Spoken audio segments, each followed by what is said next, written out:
na ang kanilang representante ay ang President of Fisher Folks Group from Zambales. Ito, naalala ninyo? Importante ito.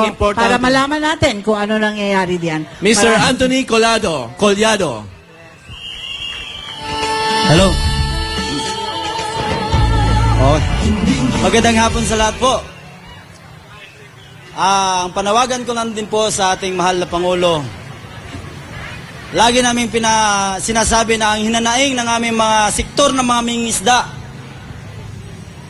ay yung malaya kami mangisda sa Scalboro. Mabuhay si Duterte! Yeah! Siya ang nakapagpapasok sa amin sa Masinloc, sa Scalboro Sol. Malaya kami nakakapangisda doon. Ngayon, bumisita sa amin ang mga politiko. Tinignan ang aming sitwasyon. Ngayon, hindi na kami nakakasabay sa mga bilihin. Sana ba yung 20 pesos na ang kilo na bigas? Di ba wala? Pero ngayon, wala na talaga ang 20 pesos. 60 pesos! Ang hinanaing lang namin, nung si Duterte pang nakaupo, maniwala kayo sa hindi, labas, sa loob ng lagoon ng sa labas ng Scalboro, paikot-ikot kami dyan, nangingisda.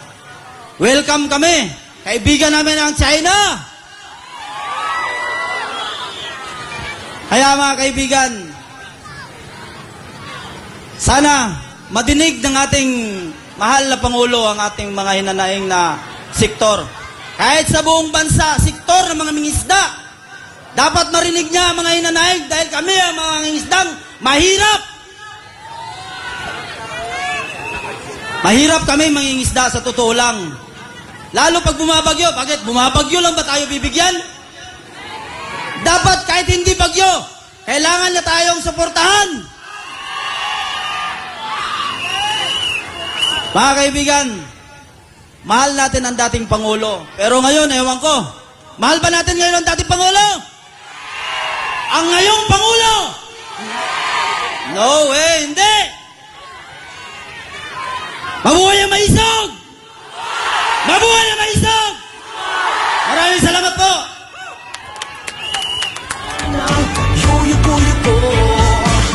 Okay. So,